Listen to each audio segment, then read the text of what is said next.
Okay, good morning to you all. Today, we will be discussing the thermal insulations in cryogenic engineering. Okay. Thermal insulation is something very important for cryogenic systems. And without thermal insulation, you will not be able to achieve the low temperature what you normally achieve. So, thermal insulation is very much essential. So, we'll just have the following as a plan of my talk. First, I will introduce you to thermal insulations. Then we'll look at the early historical, events of thermal insulations. And then the types of thermal insulation which you normally have. Then we consider to discuss the conventional Dewar flask. Okay, what sort of heat transfer comes to a Dewar flask? So we'll discuss that. Then basically there are, the three different type of heat transfers, namely the solid conduction, then gas conduction, and then radiation heat transfer. So we'll discuss about that. Subsequently, we'll discuss the different types of thermal insulations, starting with the gas fill powders, evacuated powders, then foam insulations, then multi-layer insulations. Then it is also possible to have what is called microsphere insulation, the insulation in which glass spheres of small sizes can be used. Okay, that's called microsphere insulation. Then there are occasions when you used to use specialized insulations for a specific purpose. For example, the cryostat or the cryogenic tank, which holds liquid hydrogen or liquid oxygen for space applications. They generally use a special insulation for the particular tank. So we'll discuss about that, and then we'll conclude this particular topic. Okay. So we'll start with the introducing ourselves to the thermal insulations. What is thermal insulation? Thermal insulation is, as the word implies, they are insulating materials and they shield the cryogenic equipment from the ambient, from the incoming heat flux. For example, we know ambient is at 300 K, or in other words, at room temperature. Okay, your cryogenic zone is at a very low temperatures. So there is going to be a heat transfer from the ambient to the cryogenic zone. So if you want the cryogenic zone to remain at its temperature, and for example, if you have some cryogenic fluid, it should not be warmed up or evaporate completely, then what you require is to introduce an insulation surrounding your cryogenic zone such that the heat transfer from the ambient is not there, or it is minimized. You can't make it zero, but you can always make it smaller. Now, what is interesting to see is the lower the temperature of your cryogenic system, the more efficient must be your insulation. Why? Because of the following reasons. One is the heat flux through the insulation increases. For example, if I take a solid conduction, you know very well, it depends on the temperature difference. The Fourier law applies. Fourier heat transfer law applies. Q is equal to K into T1 minus T2 by D. So if T1 minus T2 is larger, then automatically the heat transfer is increased. Okay, so that is essential to make sure that the heat flux through the insulation increases because of the solid conduction heat transfer increases because of the fact that you have a larger temperature difference, right? Okay. Then also we notice that if you look at cryogenic fluids, okay, now the lower the temperature of the cryogenic fluid's boiling point, the lower is the latent heat. You understand what is meant by latent heat? Latent heat is a quantity of heat required to raise 1 gram of, or let's say 1 kg of your cryogenic fluid to vaporize at the same temperature. So it is the inherent heat that goes into the fluid such that it becomes completely converted to vapor. So the lower the boiling point, lower is the latent heat, which means larger fluid will be for a given heat input into the system, then the more liquid will be boiled off if the boiling point is lower. So therefore, the cold losses will be considerably significant the lower the boiling point of the cryogenic fluid. Okay. So what we should do, so let us look at the, for example, the gases and the latent heats and what sort of latent heat values it has. Now let's look at, for example, the helium, hydrogen, neon, nitrogen, and argon, oxygen, and carbon dioxide. These are the various gases which we will try to consider. We'll start with, let us say, for example, carbon dioxide. Carbon dioxide has a boiling point of 194.6, but it has a latent heat of 223 kilocalories per liter. So fairly large value. Okay, we'll reduce the temperature. Next, we go down to oxygen. And then oxygen has got a boiling point of 90.1 Kelvin, but its latent heat now is decreased. It is 58.1 kilocalories, okay, per liter. For example, if you take argon, boiling point is 87.4, but again, the latent heat is 53.5. So if you take nitrogen, for example, it is 77.3 and its latent heat is 38.6 kilocalories per liter.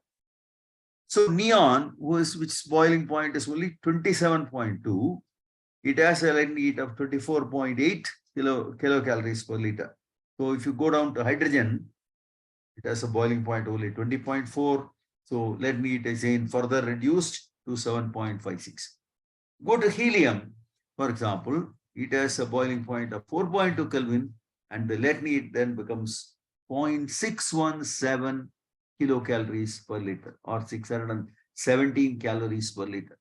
So that means what we see is the latent heat keeps on decreasing on the decrease of the boiling point. So which means the lower the latent heat of the cryogenic fluid, so lower the boiling point of the cryogenic fluid, lower is its latent heat. That means more quantity of the fluid will be evaporated by this process. So for a given heat input, a liquid with a lower boiling point will boil off a lot more. Okay. So insulation should be very effective since the boiling point of the system is lower. And also, for example, if any cryogenic system which is going to be operated close to 4 Kelvin, then the insulation should be very effective compared to that which is operated at 77 Kelvin, right? So this is what needs to be done. Okay. Now let us look at the historical events.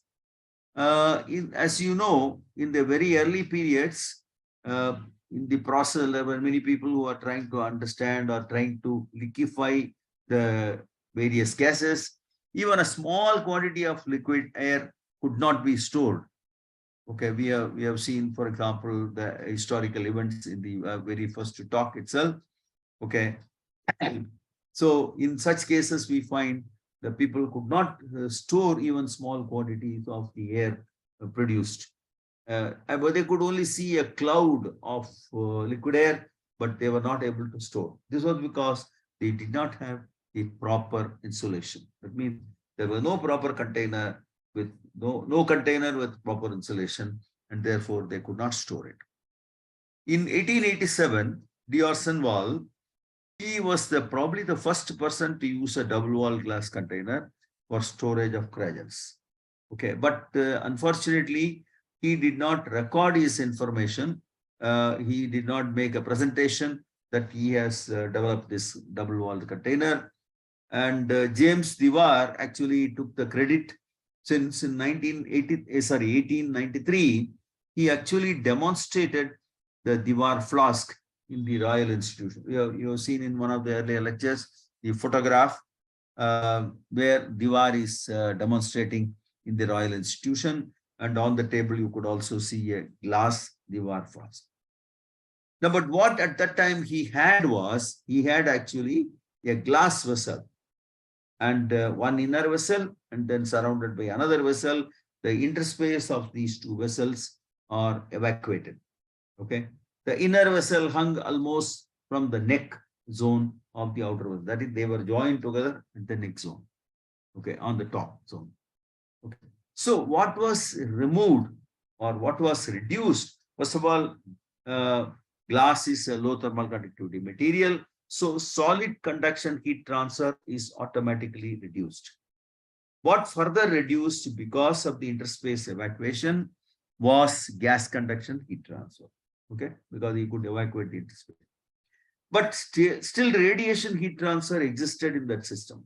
Okay, but the system by gas conduction removal was okay, so that one could store the cryogenic fluid. Later on, people realized that you need to actually do the insulation of the super insulation of the interspace, or at least silvering of the walls, so that the radiation heat transfer can be considerably reduced.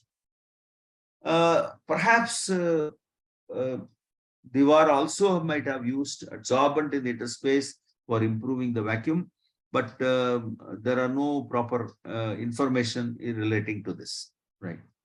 Okay.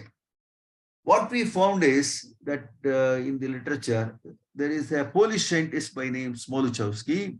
He in 1910 studied the heat transfer through powders under vacuum conditions. What he found was, he found that the thermal conductivity of these powders rapidly decreased on lowering the pressure. That means if you evacuate, and then what you find is the heat transfer considerably gets decreased. Okay.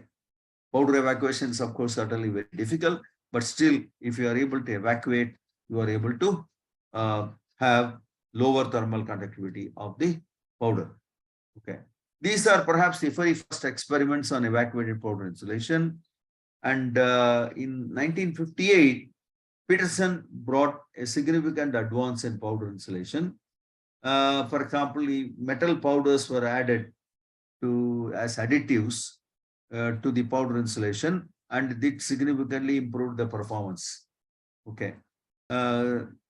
So what actually he also found was that additionally, if you have metal powders in the finer form, then it adds to larger surface area, and therefore the heat transfer is considerably reduced compared to, so metal powder is certainly better than metal flakes. That was what was his observation. Okay. Later on, successive radiation shields of thin aluminum foil and fiberglass spacers, this was used, and it showed remarkable insulation improvement, or it was a very good insulation.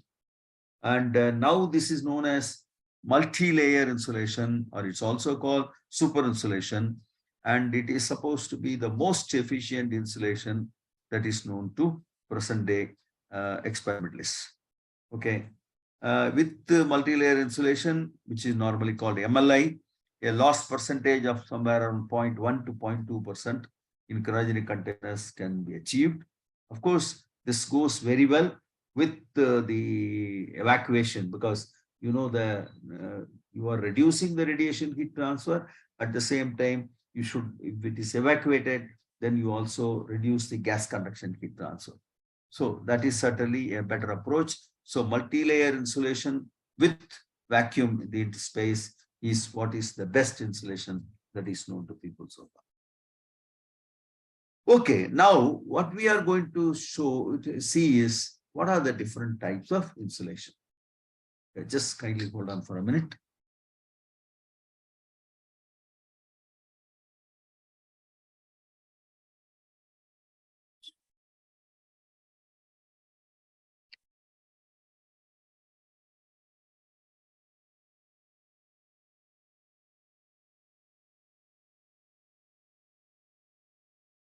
Okay. Now we will move on to discuss the different types of insulation. Now, as we see, there are a number of insulation possibilities for any cryogenic container. We'll think of a very first simple insulation, which is just vacuum alone. So we can have an insulation That is, you can have an inner vessel containing the cryogenic system or cryogenic fluid, and the outer system, outer vessel surrounding it, and the interspace is just evacuated. So you can think of insulation of vacuum alone. Then we can have what are called the gas-filled powders, and then fibrous materials. Then we can think of having evacuated powders. That is, we have the same powders, but then the interspace is evacuated, because as we know, the performance will be better compared to the normal powders alone. We can also use expanded foams. Then we can use multi-layer insulation with vacuum. Okay, these are the various types of insulation. Of course, at the end, we'll also have specialized insulation, okay, combining, some of them with the combinations of some other. Okay, these are meant for applications in specialized applications. For example, space-bound systems, etc. You require the specialized insulations. Okay, now you can use the insulation for a given application, but then the choice of what insulation should be used for a particular application will depend upon various factors. Some of the important factors are the cost. Sometimes the weight of the insulation plays an important role, because you may not be able to use very insulation with a lot of mass, thermal mass, and then the ruggedness of the insulation, and also the effectiveness of the insulation. These are some parameters which has to be chosen, which has to be seen before you choose an insulation for the application. So we'll start with high vacuum insulation. Perhaps it's a very widely used in many laboratory and industrial equipment, because of very simple. All that you have is an inner vessel, and that is surrounded by an outer vessel, and the interspace is simply evacuated. So we have just a plain vacuum insulation. Okay. Now, these vacuum insulated containers are known as Dewars, named after James Dewar. So they are also called Dewar flasks for sometimes. Okay, they can be of glass, they can be of a metal. Okay, and these sort of systems are possible. See, on the screen, you see two figures. One figure on the left, which is corresponding to a glass Dewar flask. So you can see a cryogenic fluid is stored in the inner vessel, and then a similar outer vessel is there, again made out of glass. The interface of this is evacuated and then sealed. Okay, so this container is suitable for liquid nitrogen. Okay, you can fill up the liquid nitrogen, and the evaporating vapor goes on to the top, and then it is sealed by a loose fitting cover on its top. Okay, the second figure is actually a metallic container. The metallic container is made out of copper with a thin-walled neck tube, which is perhaps made out of stainless steel. Okay. You can also see that there are some adsorbers at the bottom. Okay, some adsorber material is also used at the bottom. They are useful to make sure that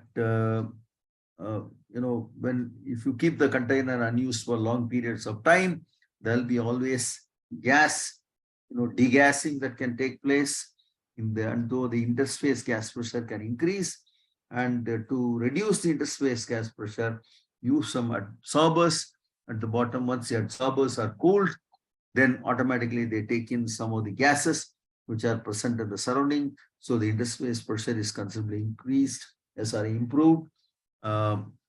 Interface pressure is considerably decreased because the adsorber now takes in all the gases. The adsorber's functionality is considerably improves because of the low temperature. Okay. Now, in these cases, in both the cases, what you have seen, the inner vessel is completely, supported from the neck, that is at the topmost point. Okay. Now, let us look at the heat transfer. What are the heat transfer that are possible through either a glass or a metal Dewar of this type? First of all, there is going to be a solid conduction, and that will be through the supports or through the point where the inner vessel is connected to the outer vessel. Okay, that is the actual solid conduction heat transfer. Then you have residual gas conduction heat transfer. That's because of whatever gas that are still present in the interspace, that will give rise to the heat transfer. And lastly, you have the radiation heat transfer between the between the inner and the outer walls. So these are the different type of heat transfer mechanism that operates within these containers. Okay. Now, let's look at the solid conduction heat transfer. The solid conduction heat transfer can be reduced by choosing a material of low thermal conductivity. Now, in this case, for example, the left side figure shows you it's a glass diwar. So, if it is a glass diwar, it means the heat transfer, I mean, the thermal conductivity is already considerably reduced. So, therefore, there can be minimal heat transfer from the topmost point, which is at the room temperature, to the liquid surface temperature. So in other words, to the cryogenic fluids. So the heat transfer will be considerably reduced. Okay. Instead of using glass, one can also use a metal. Okay, that is happening in the case of the second figure. So you require essentially a thin-walled metallic tubing. A thin-walled metallic tubing is used as the neck tube, and heat transfer through this neck tube will be considerably reduced as long as you can make it thin wall. And also you can use a material of low thermal conductivity such as stainless steel. Okay. To increase the path length, what normally people do is they use thin walled section of tube, but you can also use a bellow. So the advantage of using a bellow will be that it is able to take care of the thermal contraction automatically, and also the heat transfer will be considerably reduced because of the longer heat transfer path. Okay, what about the other heat transfers? The other heat transfer will be the residual gas conduction, or whatever gas that is present in the interspace. So you have some gas in the interspace, still, or whatever you pump, still you will have some heat transfer because of the gases which are present. These gases can be the remnant gases, on the system, or it can also be not only the remnant gases, it can also be the gases which are evolved from the surfaces of the interspace, right? Okay. Now, what about the other heat transfer? The other heat transfer will be thermal radiation. This thermal radiation comes because of the fact that you have a one wall at 300 K, another wall is at the cryogenic temperature, and the radiation heat transfer does not require a medium, and therefore the heat transfer occurs from the high temperature zone to the low temperature zone. Okay, so that's what will normally happen. Now, how do we reduce the thermal radiation? The thermal radiation is reduced by silvering the surfaces of, for example, a glass rebar. You can silver the internal surfaces. So what will happen is then you will have two layers of silver deposited, one on the inside of the outer vessel and another on the outside of the inner vessel. So they will get deposited, and so you will have a surface of low visibility, and therefore radiation heat transfer is reduced. Okay. So it is radiation heat transfer is reduced by silvering the surfaces. That means by reducing the emissivity of these surfaces. Yeah. And for example, if one is able to use multi-layer insulation, then significant reduction of the radiation heat transfer will happen. Okay. Okay, let us try to find out what sort of heat transfer occurs under residual gas conduction. Now, the thermal conductivity of a residual gas can be obtained based on what is called the kinetic theory. Okay, the kinetic theory of gases can be used to determine what is the thermal conductivity of the residual gas. Okay, now we need to know certain little more about the behavior of the gases. Now, there are two parameters which need to be really worried about. One is lambda, another is L. Lambda represents a mean free path, and L represents the distance between the heat transfer surface. If lambda is very much less than n, that is the mean free path is very, very small compared to L, then it is what is called its case 1, which is probably the continuum zone. Okay, the mean free path is quite small compared to the distance, average distance between the collisions. Or viscous flow zone is also known as viscous flow zone. When lambda is much, much greater than L, which is the second case, where the mean free path is quite large compared to the mean distance between the heat transfer, the distance between the heat transfer surfaces. And in this case, this is known as molecular flow regime. Now, lambda by L, it is called the Knudsen number. Okay. And the lambda depends on temperature and pressure and is given by the formula lambda is equal to alpha by P into 1 plus into 1 by 1 plus R T0 by T. Here, T0 is a constant, alpha is a constant, P represents a pressure, and you can write, for example, the alpha value is 8.42 10 raised minus 3, so many watts per meter. Okay. Now, what you can notice is the following. How does the heat transfer behavior happens?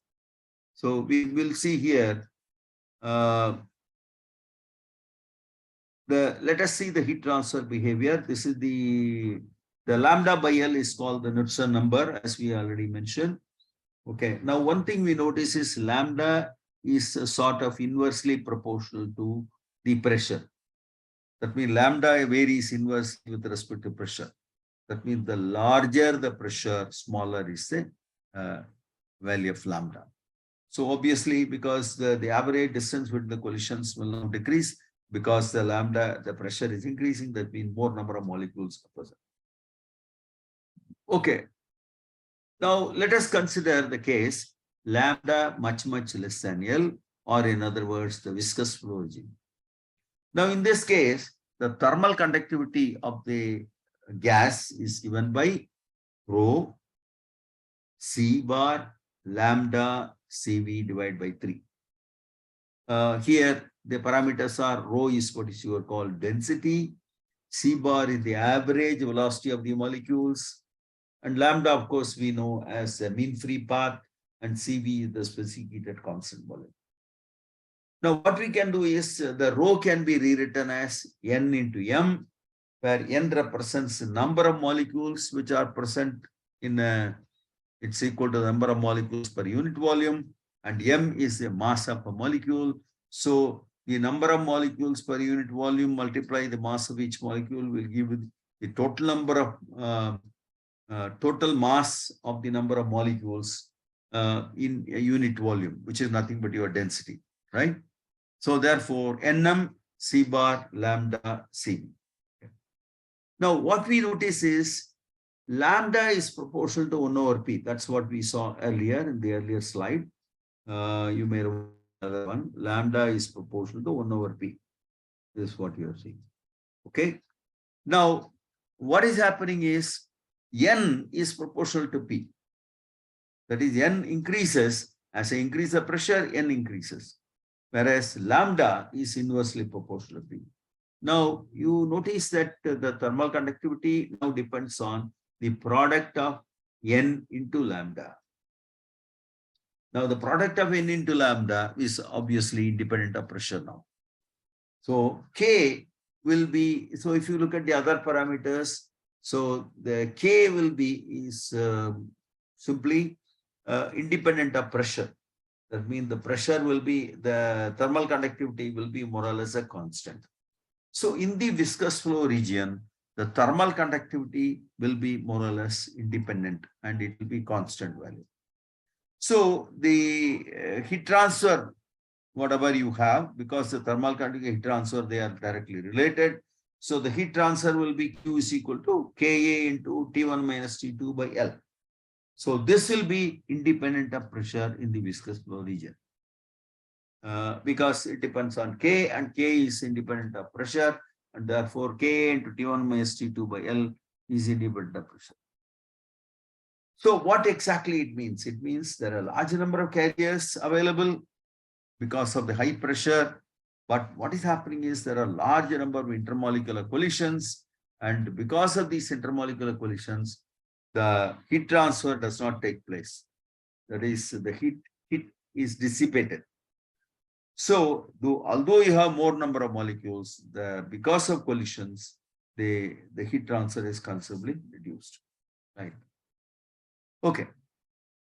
Now let us look at the behavior in the molecular flow region. The molecular flow region is the one where the lambda is much greater than N, or in other words, the mean free path is quite large when compared to the distance between the surfaces. Okay. How does the heat flow in this case behave? The heat flow Q is equal to alpha gamma plus 1 by gamma, and multiplied by square root of,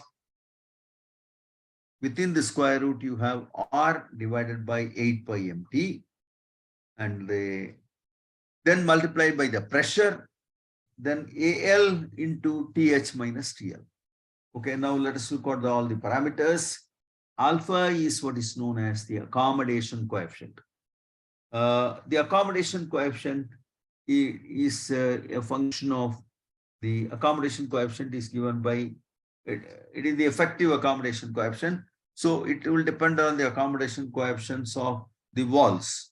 What are the walls here? There are only two walls. One is the cold wall, the wall which is at a cold temperature. Another will be the wall which is attached, which is connected to the warm side.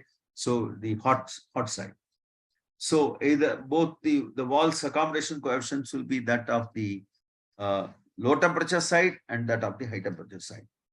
So we can write the accommodation coefficient 1 by alpha, accommodation coefficient is alpha, and we can write 1 by alpha is equal to 1 by alpha L plus AL by AH into 1 by alpha H minus 1. Here AL represents the surface area of the low temperature, and AH represents the surface area at high temperature. Okay, so this is what we have.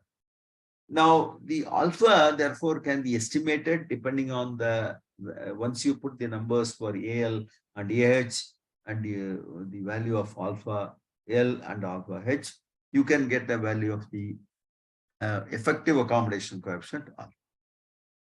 So we notice that the alpha will now depend on the few things. One is it will depend on the gas as well as its temperature, right? Okay. Now, some numbers we can just have an idea. The accommodation coefficients, for example, at 300 Kelvin, these values are there. The alpha is approximately 0.3 for helium. And as you change the gas, for example, 0.7 for neon and 0.8 to 0.9 for nitrogen and oxygen.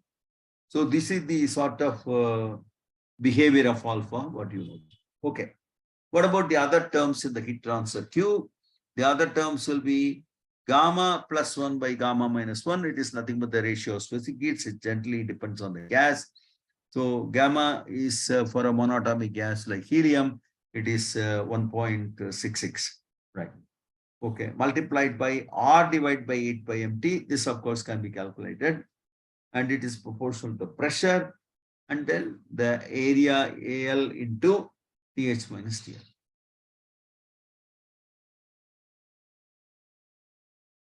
Sorry. Now, if you can simplify, put all these numbers and simplify the above expression, I mean this expression of Q can be completely simplified, then you can write like this. Q is simply nothing but that is the heat transfer per unit area. That is small q is equal to capital Q divided by AL. That is the heat transfer per unit surface area of the low temperature. That is equal to 0.93 into P into TH minus TL.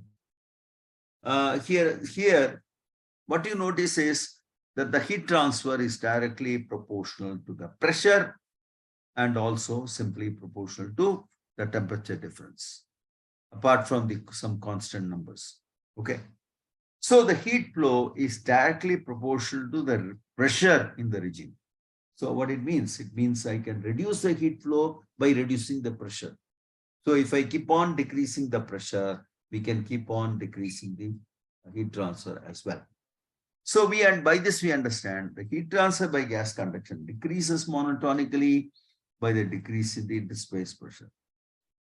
So high vacuum in the interspace is needed to reduce the gas conduction heat transfer. So you can use high vacuum in the interspace and thereby reduce the gas conduction heat transfer.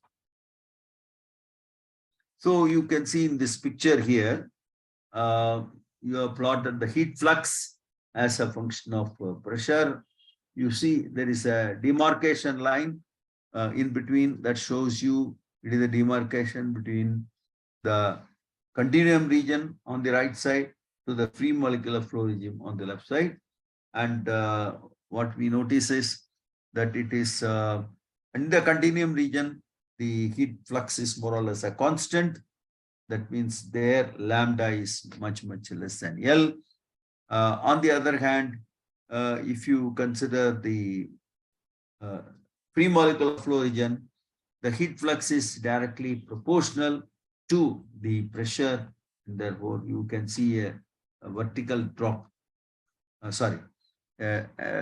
drop with a slope and close to zero. That lambda is much greater than L. That's the free molecular flow. So here the heat transfer is simply proportional to pressure. Okay.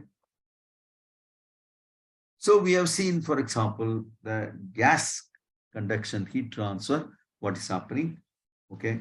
So we in the gas conduction heat transfer, we have noticed that it depends on the interspace gas pressure and the lambda value. The lambda value can be less than the distance between the heat transfer surfaces, or it can be greater than the heat transfer surface. So when it is lambda is less than the heat distance between the heat transfer surfaces, it is what we notice is the heat transfer is in the viscous flow region. So therefore, it's more or less a constant.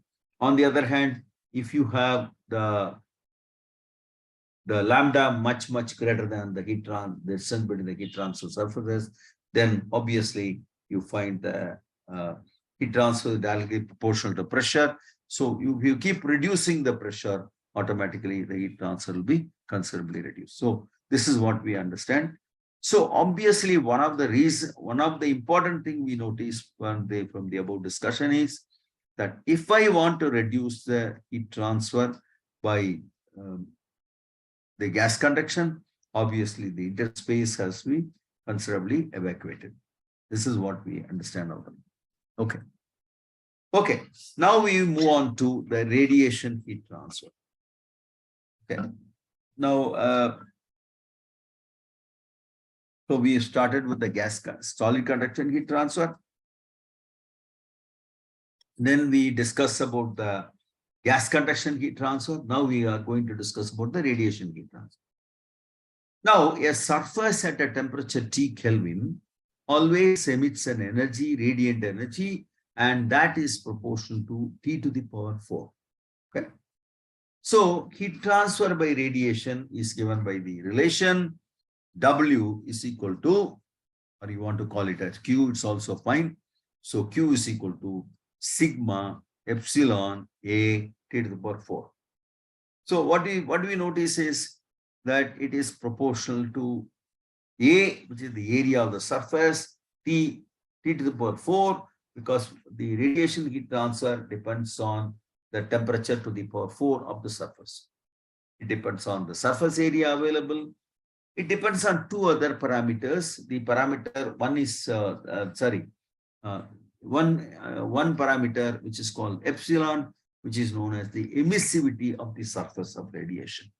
So if for a black body, the black body emits 100%, and therefore the black body at a temperature emits 100%, and therefore epsilon value for a black body is 1. All the other bodies are not black bodies, and they are the real bodies, and their emissivity values is less than 1. Okay. Now, sigma is a constant, which is called the Stefan-Boltzmann constant. It is given by the relation sigma is equal to 5.56 × 10⁻12. So many watts per square centimeter. Okay, divided by 1 by k to the power 4. So this is value of sigma. Okay, suppose I have two surfaces. I have one surface at a temperature T1, another surface at temperature T2. Let's assume T2 is greater than T1. So both of them are radiating. So T1 is also radiating and T2 is also radiating. But then T2 is at a higher temperature compared to T1, and therefore T1, T2, the second surface gives you more energy than that of the first surface. So whatever energy that is emitted by the second surface is actually entering the first surface. Okay. So what is the net energy, radiation energy between the two surfaces 1 and 2? Surface 1 is at a lower temperature T1, surface 2 is at higher temperature T2. So we can write this as net heat exchange is equal to sigma epsilon r. Now we'll come back to this terminology. F12, then A1 into T2 to the power 4 minus T1 to the power 4. Okay, we'll just see how this expression is arrived at. Okay, first of all, A1 represents the surface, the surface of the low temperature surface area. Okay, so the heat transfer, what it receives, is directly proportional to its surface area. So the larger the surface area, more heat transfer will take place from the high temperature source. So now that is as far as A1. Then it is proportional to T2 to the power 4 minus T1 to the power 4, because T2 radiation is T2 to the power 4 radiation is coming in, and T1 to the power 4 radiation is going out, and therefore T2 to the power 4 minus T1 to the power 4. Okay, fine. Next, we have what is called a factor epsilon r, which depends upon the effective emissivity. This effective emissivity will depend upon between the two surfaces which are radiating. That effective emissivity, for example, you can write 1 by epsilon r is equal to 1 by epsilon 1 plus A1 by A2 multiplied by 1 by epsilon 2 minus 1.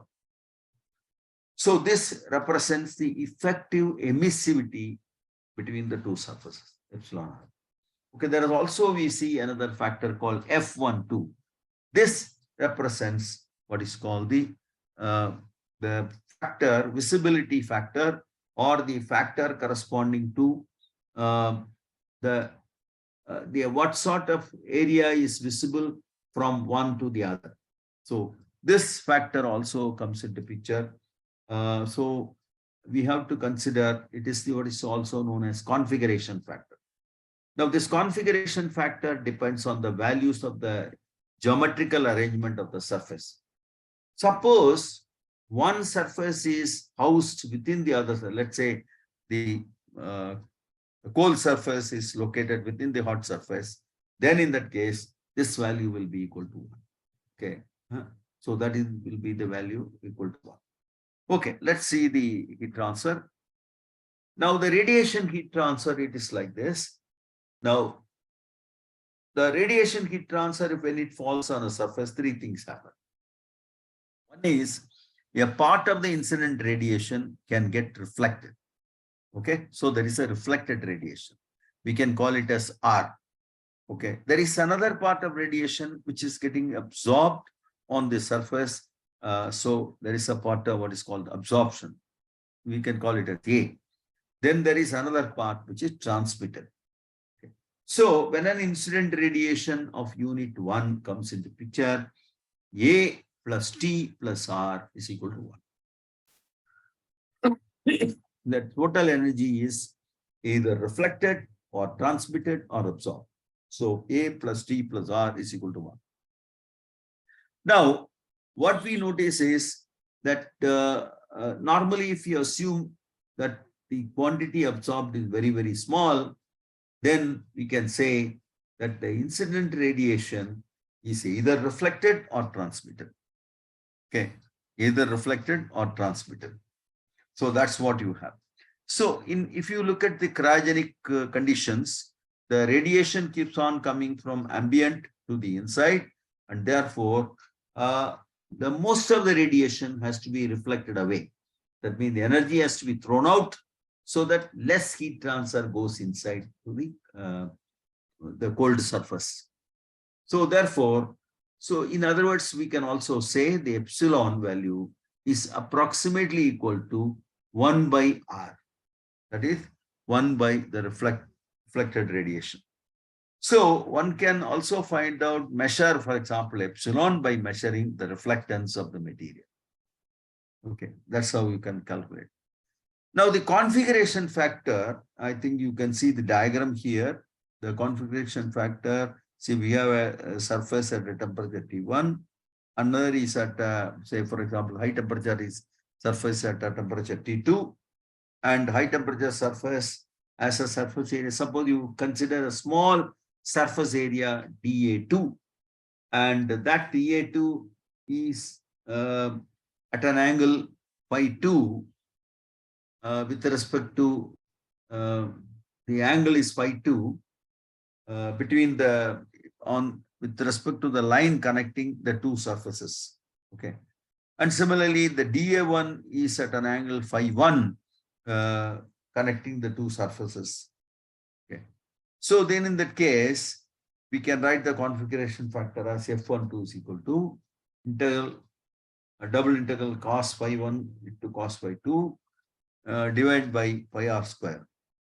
The whole thing has to be multiplied by dA1 and dA2. So when one surface is actually completely enclosed within the other surface, then the factor F12 is equal to 1. Okay. Now, what we can do is, we can calculate the value of epsilon r.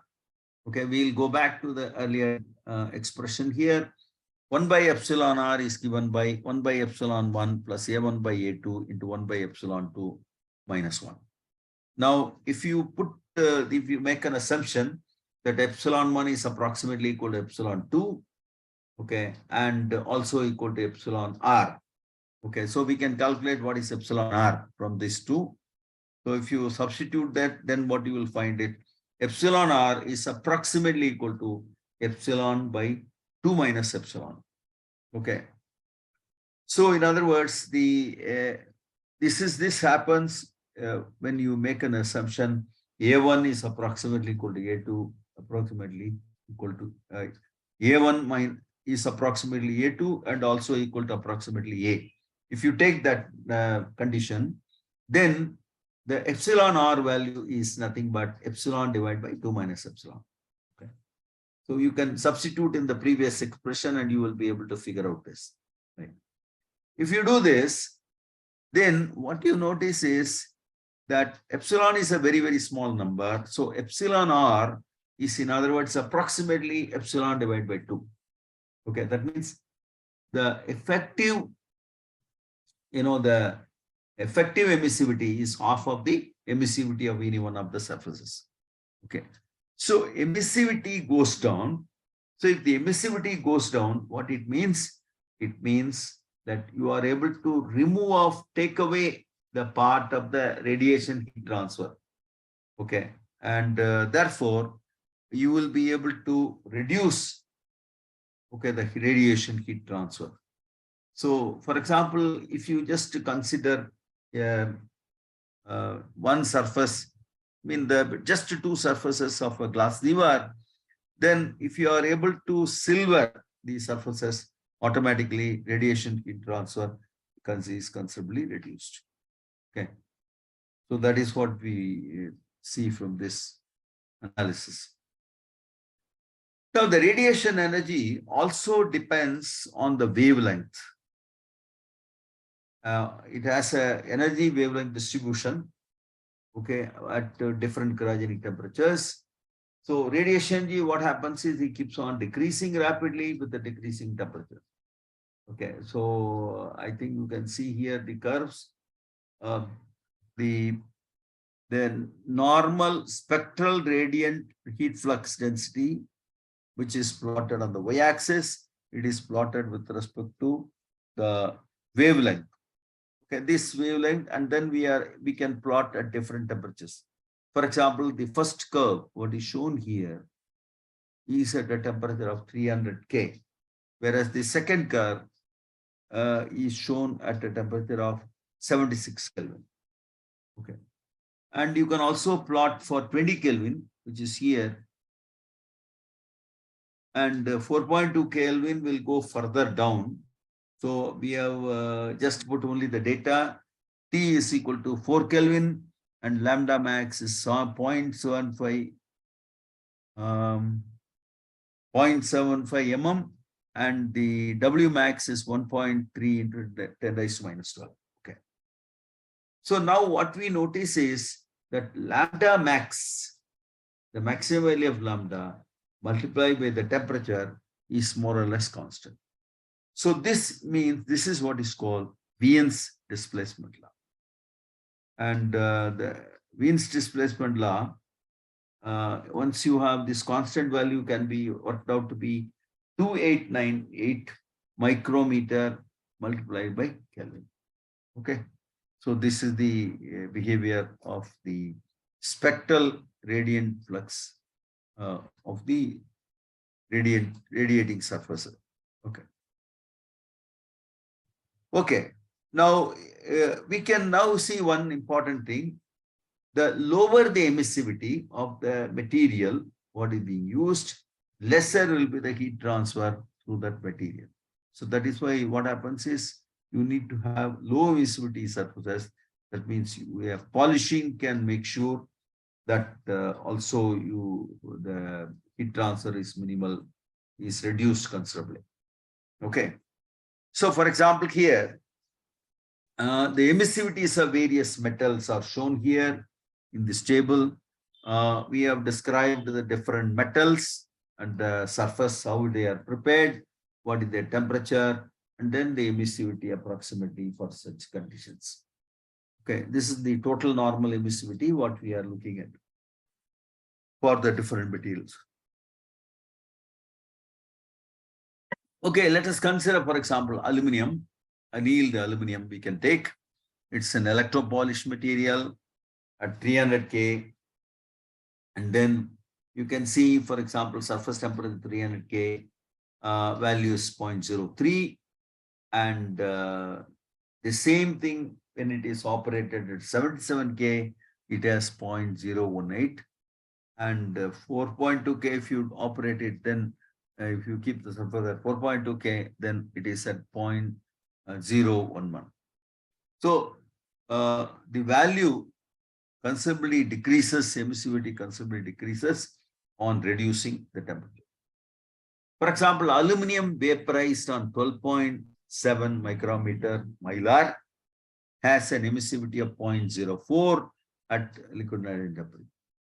Similarly, in aluminum foil, okay, Kaiser annealed 25.4 micrometer, aluminum foil, which is normally the household aluminum, that you can again see the surface temperature can be the 300 or 273, and these values are not somewhat different, 0.018 at 300 K for 300 K condition, and 0.043 is the total normal emissivity at a lower temperature. Okay. Okay. Now you can see there are a whole lot of materials which are listed out here: aluminum, brass, okay, copper, stainless steel. Okay, let us see, for example, if you take stainless steel, a 0.301 stainless steel is having a cleaned with toluene and methanol at room temperature 0.021. The 316 stainless steel will have an emissivity of 0.028. and 347 stainless steel, it has a value of 0.039. So these are the different emissivity values that are there for the various metals as far as the radiation heat transfer is concerned. Okay. So what we will do is, before we move on to the different type of thermal insulation, we will take a break of about, say, 10 minutes. Is it okay with you? Hello? Okay, sir. Hello? Hello. Okay, sir. We'll just take a break. What's the time now in your watch? 10:54. Hello? 10:54. Okay. So we will come back at just about 11 or 11:02. Okay. Okay. So we'll hold on for the time being. We'll come back and now discuss, after we come back, we discuss the different type of thermal insulations. Okay. Okay. Where the various types of thermal, we'll just have details. Okay. Take a break for some time.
Hello. Are you people back? Hello. Yes, sir. Yes, sir. Okay, shall we start again? Yes. Okay, fine. Okay, welcome back. Now we will discuss the different type of thermal insulations. Okay. What are the different type of thermal insulations available for cryogenic temperatures? First, we will start with gas-filled powders and fibrous materials. So what you can do is you can think of having some powders or fibrous materials which are normally filled with atmospheric air. For example, these things can be used as thermal insulations. So typically, for example, permeable materials of low densities such as powders and fibers with the atmosphere gas at atmospheric pressure can be used as the insulation. So normally the gas volumes, gas will be in the voids of the insulation, that is open areas of the insulation, and you will have maybe 10 to 100 times of the solid material will be the gas volume. Okay. Now, what are the different type of materials which can be chosen? The vermiculite or sawdust, granulated chalk, seaweed products, then vegetable fiber boards, cork boards, and fiberglass boards, etc., are some of the materials which are used as powder insulations. Okay. Now you can see on the figure that is in front of you, which plots the thermal conductivity on the y-axis against the temperature on the x-axis. So they are named as A, B, C, D, etc. All these things are given here. Okay, what you notice is the higher the temperature you have, the higher thermal conductivity, and as you keep on decreasing the temperature, they have lower thermal conductivity. Say, for example, we'll take some examples here. A is the vermiculite of 10 to 14 mesh size, and B represents the solid dust, sawdust, for example, and C is the granulated chalk, it's granulated corks, okay, and 50% 10 to 20 mesh and 50% less than 20 mesh. And then there are other products like seaweed products, then crude cotton, wadding, then vegetable fiber boards, cork boards and fiberglass boards, etc. are all there. But what is observed is at high temperature, the thermal conductivity is higher. As you keep on decreasing the temperature, the thermal conductivity keeps on decreasing. So this has just the air, atmospheric air, just trapped inside, and the edges are all sealed, so no new atmosphere comes in. As you lower the temperature, normally we expect the pressure should decrease, the ambient pressure should decrease, because the you are reducing the temperature and keeping the volume constant, so the air pressure should drop on decreasing the temperature. So normally you see the thermal conductivity keeps on decreasing. Okay. You also notice in the case of fine powders, the distance between the powder particles are smaller than the lambda values of the gas. Lambda value, you know what is lambda value? Lambda is the mean free path. So the mean free path of the gas now is small, because the gas can travel only in the void spaces, right? So now, because of that, the thermal conductivity is reduced, right? So this is the way it is. Now we move on to what are known as evacuated powder insulation. See, the powder insulation, you can evacuate it. That means they remove the air in the interspace and then try to find out whether they will be useful. Yes, they are. Evacuated powder insulation gives you a better performance compared to the powder insulation with the normal air inside. For example, Smoluchowski in 1910, he studied the heat transfer through powder insulation, and I mentioned this in the historical thing. Okay. Then there are materials like when perlite, silica aerogel are placed in a double-walled vessel, then the circulation of the gas is considerably reduced.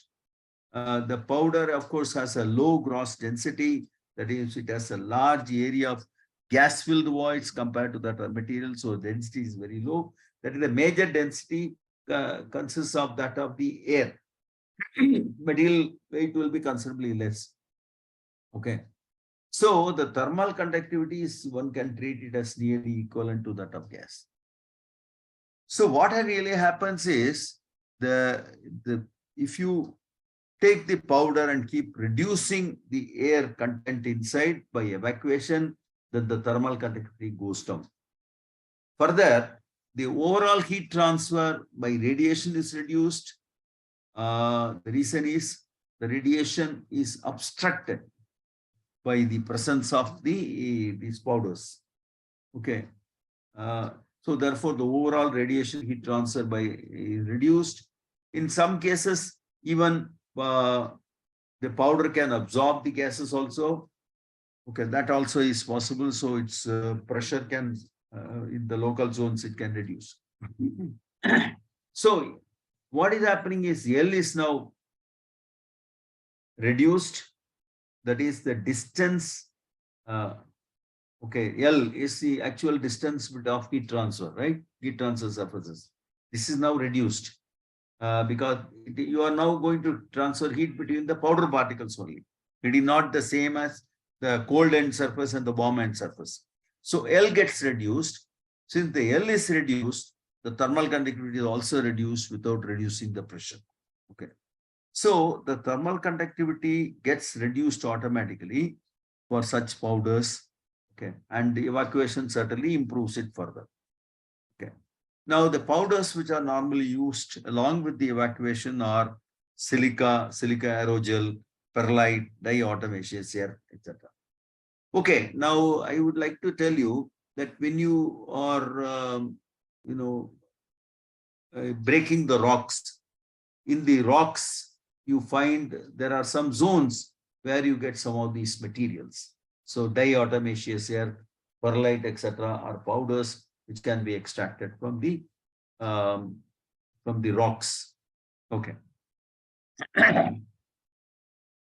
But what about the evacuation of powders? Evacuation of powder is somewhat difficult because the evacuation has to go through a very torturous path of the material. But even then, although it helps, the evacuation really helps, but to reduce the thermal conductivity, but it is rather difficult. Okay. Normally, what is done is for evacuation, you introduce special pipes inside so that these pipes are all connected to the zone where the pipes will have fine holes. So powder will not get into the pump side, but actually the air can be moved from the interzones of the powder to the vacuum pump zone. Okay. So this is what is normally done. Okay. Now let us look at the apparent thermal conductivity in arbitrary units for the powders. So what really is you see is the thermal conductivity of powders. So you reduce the gas pressure. Let's say you have atmospheric pressure here at that let's say 1000 millimeters of mercury. Okay.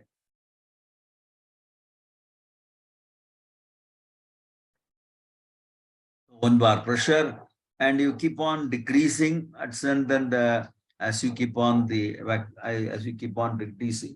the pressure, then it reduces the thermal conductivity values, and what we see is that it keeps reducing, but then come and stabilizes to some value.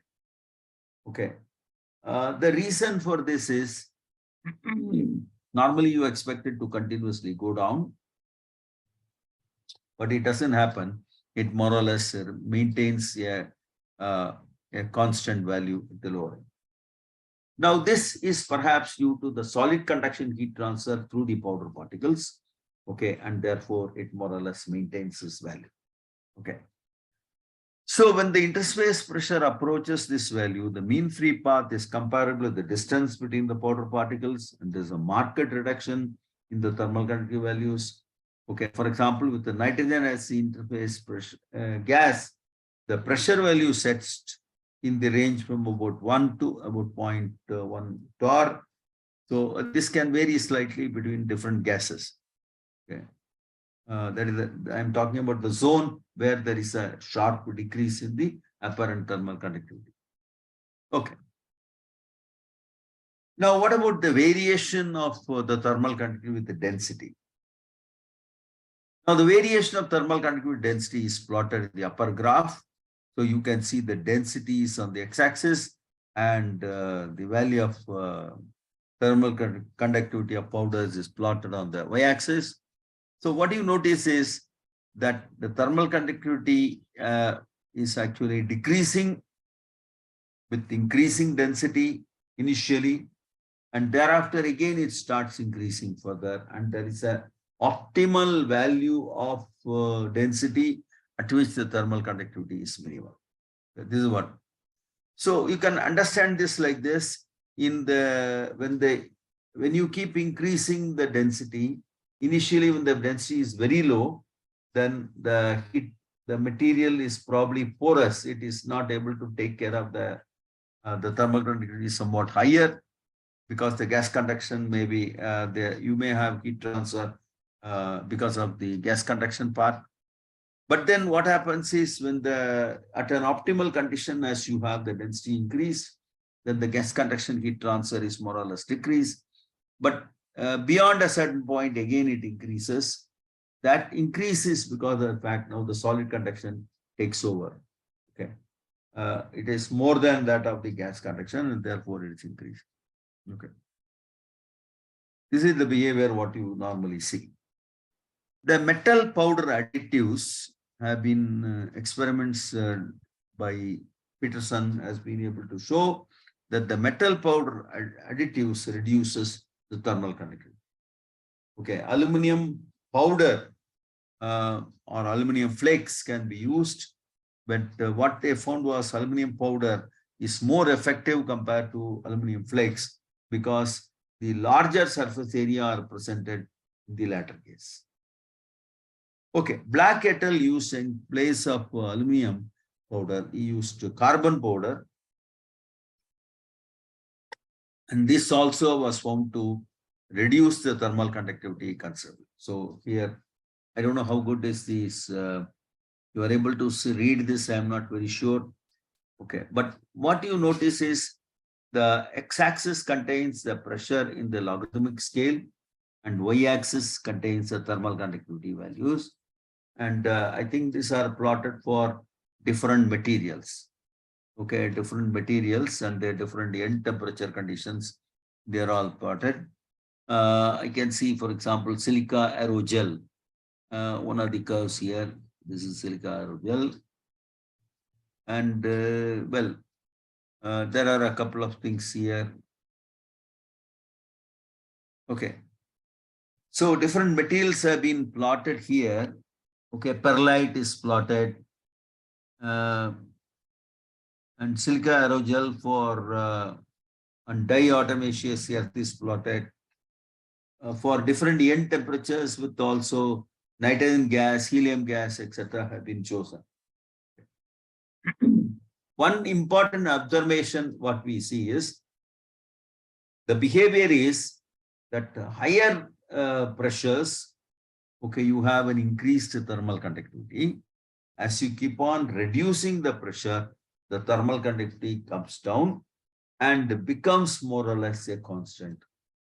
Okay, this is what is observed.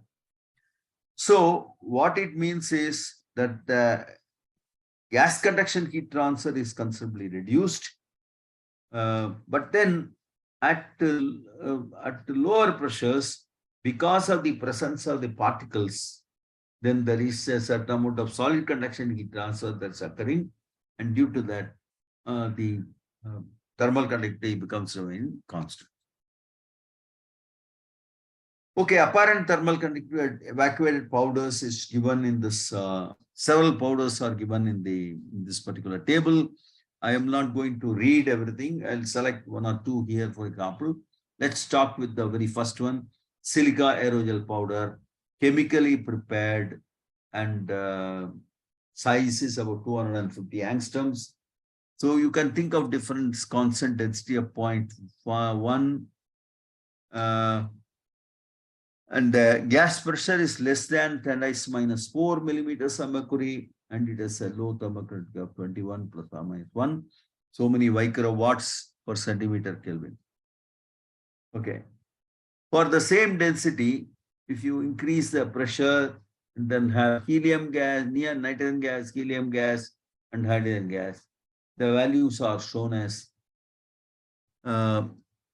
6.28, 6.28, 6.28, etc. Okay. The thermal conductivity values, of course, varies, depends on whether it's nitrogen, helium, or hydrogen. This is the behavior what we are seeing. Similarly, the data is given for silica, perlite, expanded perlite, diatomaceous earth, alumina. All those things are listed out here. Okay, I think you can go through the table at your convenience, and only to show you that depending on the conditions, the thermal conductivity can be lower. Okay. Let us move on to foam insulations. Now, foam insulation refer to a class of insulation with the cellular structures in there with voids. Okay. Now, it is produced by expanding organic and inorganic solids with the gases such as carbon dioxide and freon. Sorry. These foams can be formed from polystyrene, polyvinyl, polyurethane, rubber, and glass. You can form from any of these parent materials. What happens is this thermal conductivity is approximately about an order of magnitude less than that of powders, and also its solid conduction is nearly nil. Okay. The gas conduction radiation heat transfer is still there. That has to be taken care. And for example, if the foaming, so what normally they use what is called a foaming gas. The foaming gas, it can be either carbon dioxide or freon, and the foaming, using this foaming gas is certainly helpful. The reason for this is that the foaming gas, when you lower the temperature, for example, its vapor pressure drops considerably, and therefore, or in many cases, the pressure can be considerably reduced. And when it reduces, the thermal conductivity of these foams drop. Okay, that's really what happens. Okay. Now, as before, when you use for cryogenic conditions, you can see, for example, the thermal conductivity variations of the foam, polystyrene foam, for example, the thermal conductivity variation with respect to density. What you notice is at a particular optimal density value, the thermal conductivity is little low, fairly low. And first, with increasing density, initially the curve dips and then goes up. Again, what happens to the thermal conductivity as a function of temperature is shown in the bottom curve. So you notice that the thermal conductivity keeps on increasing continuously with respect to density. So that means considerably with respect to the temperature increase. The more the temperature increase, more will be the thermal conductivity of the polystyrene foam, okay, for a given density.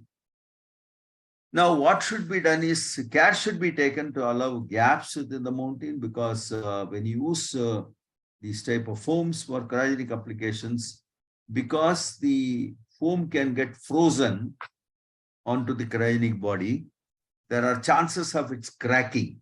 It breaks up. Okay, it cracks up. So pumping on foams is again very difficult. Continuous pumping over several weeks or several days are needed, but they are useful for large systems. As before, it cannot be exposed to ambient since moisture will enter insulation when used for cryogenic conditions. So you should have a proper enclosure before you start evacuation.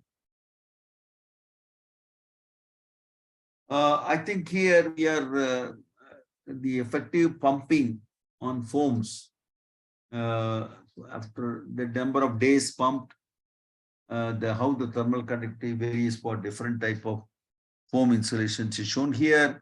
For example, thermal conductivity is plotted in one unit.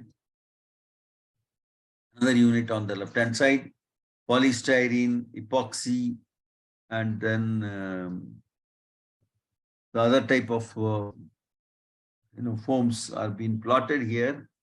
So initially there is a decrease, and then thereafter,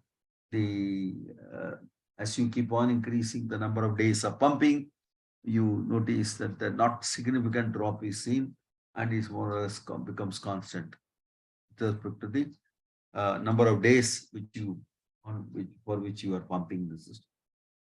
The apparent mean thermal conductivity for selected foams are here: polystyrene, epoxy resin, polyurethane, rubber, silica, glass, etc. are shown here. And we notice again the conductivity values of the order of 330 to almost 350 values. Okay, 350. Okay. Now I am going to discuss with you another important thermal insulation, which is known as multi-layer insulation. Okay. I am going to discuss with you this multi-layer insulation. Now, what is multi-layer insulation? Multi-layer insulation is, it uses large number of aluminum foil or aluminized mylar film. Okay. They are actually separated by thermal spaces, and the thermal spaces can be fiberglass, nylon net, on polyester netting, etc. So these are so that means every alternate layer of the aluminum foil or aluminized mylar is separated by a suitable spacer, what is used. Okay, such a thing is called the multi-layer insulation. Okay. Now we can assume, for example, the shields, whatever that is being used, the multi-layer insulation can be either floating type or refrigeration type. Now, what do you mean by refrigerator shields? A refrigerator shield means that you use a particular cryogen and then from there you allow the temperature to reach the shield and become a refrigerator shield. See, for example, here in this figure, liquid nitrogen, there is an upper vessel in which liquid nitrogen is filled in, and then this small piping, what you see here, okay, that is your shield. So the shield is actually, for example, in case of a metallic cryostat, okay, liquid nitrogen is filled on an upper part of the vessel, and from there a copper radiation shield is brought inside to cover the bottom portion where liquid helium is held. Or it can be shield of this type also, where you have one liquid within the other. So these are either refrigerator shields, metallic shields, or it can be directly the other cryogen shield itself. It can be done. Okay. Now, what really happens? When you put several layers of multi-layer insulation or super insulation, then the entire space is now divided into n+1 regions. So you have n+1 regions because you take the hot and cold boundary normally, and then since you are putting n layers, then you have n+1 common spaces which are prepared in between. So the heat transfer is reduced by a factor of n+1. Okay, that's fine. What happens is these layers are having low emissivity. These multi-layer insulation layers, because of this, the emissivity factor is very low because it has a high reflectivity, and therefore its emissivity will be considerably low, and the radiation heat load is reduced by a factor of n+1.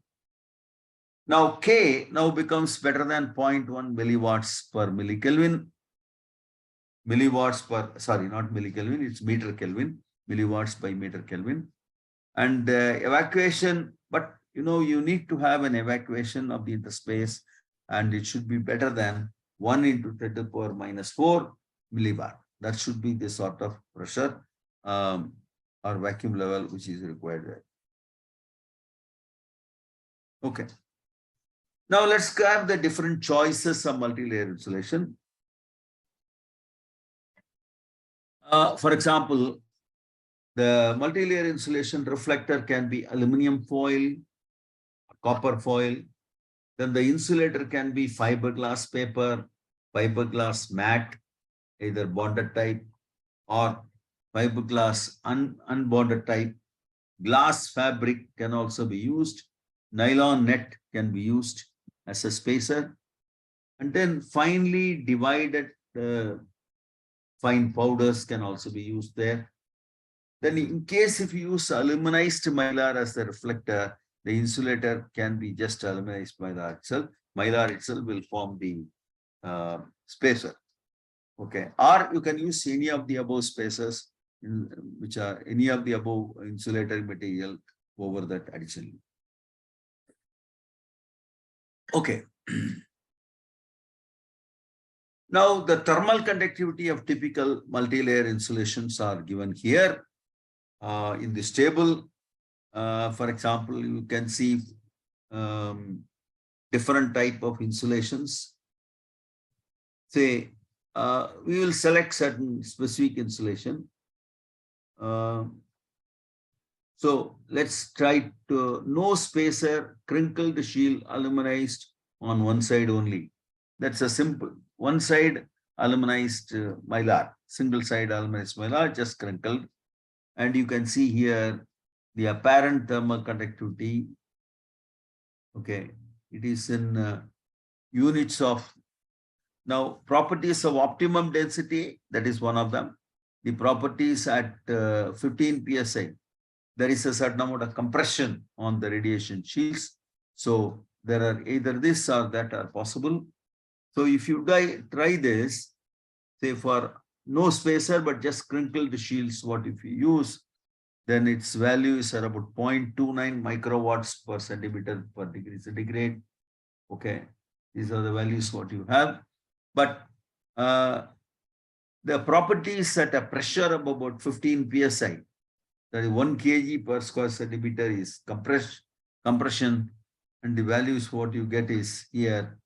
Almost it has gone up by from 0.29, it has gone to something like how much? Yeah, about 59 microwatts per centimeter Kelvin. Okay, that much is the increase because of just a pressure of nearly about a bar. Okay, now similar data you can see for various type of insulations. What is mentioned here. Okay. So next, in the next table, I said the lettering size is too small, even for me to read. So can we kindly go through this in little detail. Now MLI, the multi-layer insulation, the thermal conductivity variation with the layer density again forms a similar behavior. So the logarithmic scale is the thermal conductivity, what is plotted on the y-axis, and the x-axis is the number of layers per centimeter, and it varies from about, let's say, less number of layers to almost like 60 layers, 55 or 60 layers per centimeter is what is being tried out. Okay. The boundary temperatures are kept as 294 Kelvin and 78 Kelvin. So that is room temperature, liquid nitrogen temperature is the boundary layer temperature, boundary temperatures. Okay, that's the arrangement here. So what we are noticing is there is a optimum number of optimal layer density at which the thermal conductivity is meaningful. It is actually low. So you should be able to maintain to this level. So you must, when you make, you should always have this much with the layer density. The effect of gas pressure on the thermal conductivity MLI is shown in this figure. The thermal conductivity is in the logarithmic scale in the y-axis, and in the again logarithmic scale of gas pressure is used on the x-axis. So for different conditions, these are shown. So what we notice is, as theoretical predictions, you have a value which is very high and more or less constant. Okay, I think let us look at this curve. The theoretical curve, what is shown here, so it becomes more or less a constant at high pressures. And as you keep lowering the pressure, the thermal conductivity drops monotonously, continuously it is coming down. Okay. Again, at a low pressure, okay, it becomes more or less a constant.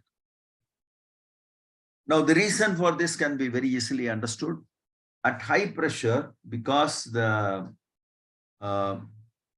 lambda, but the mean free path is nearly a constant. The mean free path is very, very small compared to the dimensions of the heat transfer surfaces. The thermal conductivity values are constant. Okay. Now, as you keep reducing the pressure, then the mean free path gradually increases, and the mean free path becomes proportional to the pressure, and so the thermal conductivity continuously drops down. That is what is being done. And then at the lowest pressure that is possible, it again becomes more or less a constant. The reason being that you are not able to evacuate to further low values because there is always a certain amount of remnant gas present in the system. Okay. So it retains a constant value. Okay, the theoretical curve and some of the experimental curves are also shown. Experimental data are also shown to be more or less constant values. Okay. Now, in the case of multi-layer, see, in the case of vacuum insulation, there is no question of wrapping. I mean, you keep the inner vessel and then surround it by the outer vessel. That's all you do. Okay. In the case of multi-layer insulation, and also in the case of powder insulation, etc., you just fill the gap, okay, with the suitable powder. Okay. But now, in the case of multi-layer insulation, you have to wind this, or you have to wrap this on the inner vessel. On the top of the inner vessel, you have to do a wrapping. Okay. Now that means if you are having a thin strip type of insulation, then there is what is called a spiral wrap. Okay. So it keeps on modifying the spiral wrap should be done. Or sometimes you can take the blankets insulation. That means multi-layers insulation. See, for example, in this figure on the topmost zone shows you a blanket. And you take the insulation in the blanket form and wrap it over the inner vessel. Sometimes you can have what is called the filament winding. The filament winding is shown here in this picture at the bottom. Okay. And wrapping part is going to be done using this type of insulations. Now, these are some of the methods are winding the multi-layer insulation. The spiral wrap, blanket, and filament winding. In 1976, R.G. Skurlock, he developed what is called the multi-layer insulation loaded with carbon. And he measured the thermal conductivity to be pretty low, 0.01 milliwatts per meter Kelvin. Okay. So these are the multi-layer insulation. You have alternate layers of a reflecting material followed by a spacer. Now, you need to use absorbers in the evacuation in the cryogenic systems. These absorbers counteracts with the residual gases. Some of them are molecular sieves, activated carbon, etc. They are needed in the interspace and they will be normally mounted at the low temperature zone. So in case of a continuous degassing, over time, when the system is start cooling, automatically all the gas gets absorbed into these absorbers. Again, getters again are specific for gases. For example, zirconium, vanadium, iron alloy is useful. Then palladium oxides are also used in the low temperature system. Okay. So these are materials which will specifically pump out certain gases. That's possible to you. What are the application areas? Application areas are low temperature equipment, specifically for liquid helium use and space technology, and the low boil of cryogenic system, more efficient than the powder and vacuum insulation. So these are some of the application areas what you can think of. Okay, now in this table, we have a comparison of different type of insulation. So you have the vacuum alone, the advantages and disadvantages are shown here. If you take vacuum alone, it's a lower heat flux for small insulation thickness, and it is easy to apply. For complex structures also, all that you need is a surrounding of the type, and then there is a low cool down loss. But the disadvantage will be the requirement of a high vacuum. 10 raised to -5 millibar is the sort of vacuum level that is required. Sometimes it's achievable, sometimes not. And also low emissivity surfaces are needed. That is another disadvantage. In the case of foams, it is low cost. It is easy to apply. Sometimes, many times, it is what is called the in situ foam. That means you pour two chemicals, and along with and then the chemicals, when they react, they produce the foam at the interface. That is the advantage of the foam. But the disadvantage, it has high thermal conductivity and sometimes also has high thermal contraction. That means if you apply over a pipeline carrying cryogenic fluid, then the pipelines will, the foam will crack at the surface. Next, we come to evacuated powders.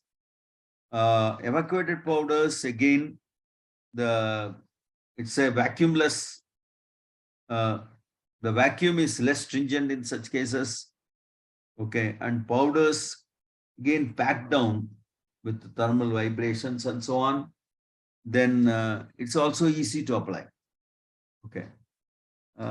Disadvantage would be vacuum filters are needed again to safeguarding your vacuum pumping system. Otherwise, all these powders can also reach the vacuum zone completely. Multi-layer insulation is relatively for low thermal conductivity. You are using it, and it has a low weight and low cool down losses, but you must have the multi-layer insulation applied with the suitable materials. Okay, but rather difficult to apply in complex shapes. It has a higher cost, and stringent vacuum requirements are there. So you should select only that particular vacuum. You should try to select only the appropriate vacuum for your experimental system. Okay. Here again, the thermal conductivity data of different type of insulation is listed. As you can see, the pure gas at about 1 bar at about 180 K is given here. And this, for example, for hydrogen gas, it is about 104, so many milliwatts per meter Kelvin. And if you, it is listed for various other insulation like pure vacuum, foam insulation of different types. And then there are evacuated powders, opacified powders that are given. MLI also is mentioned. And you can see from about 104, it's a very high thermal conductivity. One can go to almost something like, let's say 3.5 into 10 raised minus 2 to 4.5 10 raised minus 3. All these things have been obtained. So what does it indicate? It indicates that when you use more and more good quality thermal insulation, heat transfer is considerably reduced. That's what you are able to see. Now let's come to another type of thermal insulation, which is called microsphere insulation. What is this?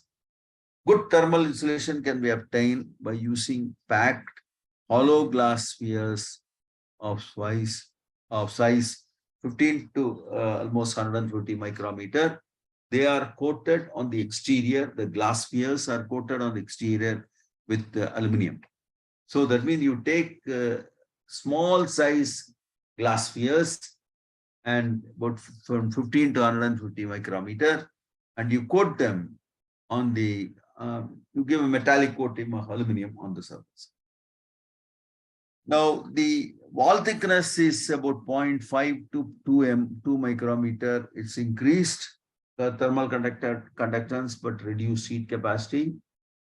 It's wall, we are talking about the glass wall thickness is about 0.5 to about 2 micrometer. So it has got an increased thermal conductivity there, but it has a reduced heat capacity. So normally, overall offers a lightweight, low capacity insulation as an alternate to MLI. It can also be applied, you can just pour this into the spaces so that you will not have the difficulty on filling up all the complex geometries. The heat transfer rates through the microspheres are higher than that of MLI, and the MLI isotropy, and also it makes the thermal isotropy much more suitable for many applications. So the microspheres are very useful, but normally you need to handle it carefully. Okay, you should not make it into fine powders and things like that because of large pressure differences.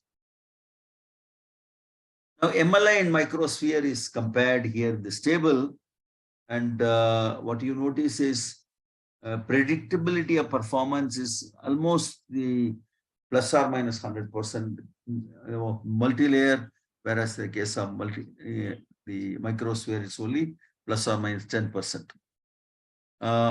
That means it is quite predictable. Okay, and anisotropy is full in the case of microsphere, whereas the anisotropy is 10 raised to minus 1 to minus 4. Bulk density is 70 to 80 kg per meter cube per microsphere, whereas about 50 to 60 kg per meter cube in the case of multi-layer insulations. Now, the apparent thermal conductivity is one order of lower in the case of multi-layer insulations. Compressive strength is very high in the case of microsphere insulation, whereas multi-layer you cannot compress too much. Okay. Now I have discussed so far different types of thermal insulations. Okay, we have discussed.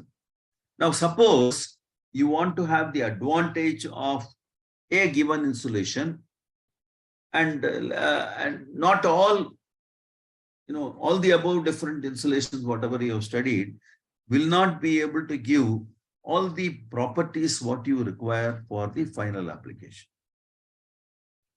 individually. So what is required is no single insulation can have all the features, desired features. And suppose you want to have a specialized, I mean, the insulation behavior, you want to have certain special behaviors, then you have to combine many of the insulations together. So composite insulations have been developed for and they're used for special applications. For example, the same thing is also applicable in the case of the storage tanks for cryogenic fluids of the space launch vehicles. Say, for example, if you consider Saturn II rocket insulation, it is surrounded by an aluminum plate, over that an honeycomb structure, and over that you have foam impregnation layer, then nylon phenolic, then the Tedler part, which is the polyvinyl fluoride type of insulations there. So these are multiple layers on the top of that. Okay. When you have the combination of like this, then the overall structure is able to have a very good performance as a multi-layer insulation. Now the cells of honeycomb can be interconnected through external pumping, gas-filled or sealed condition to apply low pressure in the cells. Cells of honeycomb are filled with foam to improve the thermal resistance. Now, sections of such composite insulation can also be assembled together to take care of the thermal contraction. Instead of using the one full length thing, you can make it small sections. It may be better for assembly and so on. I think more or less I have covered the entire topics of thermal insulation here in this lecture. So thermal insulations are very important for protecting the cryogenic systems from the ambient surroundings, because you always see that the heat transfer occurs from the ambient to the low temperature surfaces. But the choice of the insulation very much depends on the desired end application, ease of application, and also the costs which are involved. A lot of research work are still going on, okay, so that people are able to find out the effective thermal conductivity for specifically at specific temperature regions. And in fact, not complete data is available on thermal conductivity. People are still, studying them for different experimental conditions, and then trying to evaluate their performance, etc. Okay, the quality of insulation certainly should be very good during your assembly, and so that the overall performance of the entire system is very well guaranteed only if you have the right insulation. Okay. I think I'll stop here.